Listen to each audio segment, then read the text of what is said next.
Assalamualaikum warahmatullahi wabarakatuh. Waalaikumsalam. Teman-teman sekalian yang saya hormati, saya bukan lawyer, saya temannya Mas Roy. Siap. Yang datang mendampingi.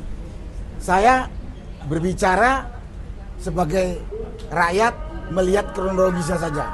Saya tahu Prapit 1, 2, 3 dan sekarang 4 yang sedang berjalan ini mulainya karena adanya gugatan atau klaim terhadap ijazah Jokowi yang kita duga palsu.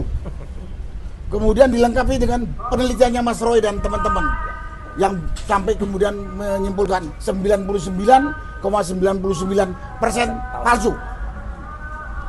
Karena itulah kemudian pihak Jokowi dengan dukungan backup dia punya kekuatan dari kekuatan duit, kekuatan ya organisasi segala macam, aneh bin ajaib buntutnya.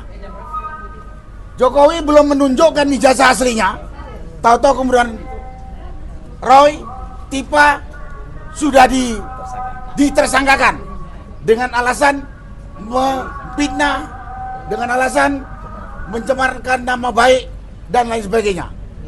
Aneh bin ajaib menurut kita rakyat yang bukan lawyer. Karena itu kesimpulan kami yang pengamati, pengadilan ini yang dimulai dari Prapit ini adalah dagelan penegakan hukum yang sedang berjalan di Republik Indonesia ini.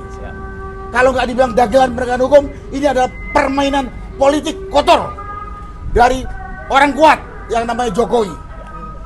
Dan yang takut ijazah Jokowi terbuka ini bukan hanya Jokowi saja.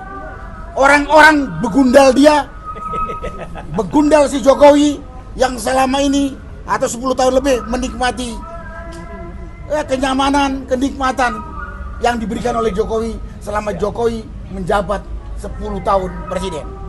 Dan kami sekarang menuntut ini dibuka. Dulu ada nasihat orang tua, langit mau runtuh pun hukum harus ditegakkan. Tegakkan. Nah, karena itu kita berupaya skenario dagelan penegakan hukum ini kita harus bisa kalahkan dengan fakta-fakta yang sekarang ditunjukkan, disampaikan oleh para lawyer atau penasihat hukum yang Mas Roy. Itulah yang bisa saya sampaikan pada kesempatan ini. Saya ulang sekali lagi, ini adalah dagelan penegakan hukum yang sedang berjalan di negeri kita. Silakan Bapak Ibu kalau mau nikmatin terus. Atau permainan politik kotor dari orang kuat yang nggak mengendaki dosanya terbuka. Terima kasih. Wassalamualaikum warahmatullahi wabarakatuh. Waalaikumsalam. Ya, silakan Pak. Baik, terima kasih rekan-rekan media yang kami hormati. Kami dari Purnawirawan khususnya yang tergabung di dalam EPP TNI meyakini bahwa apa yang dilakukan oleh penyidik dalam menentukan tersangka Mas Roy dan Dr. Tifa itu suatu hal yang tidak benar, tidak sah.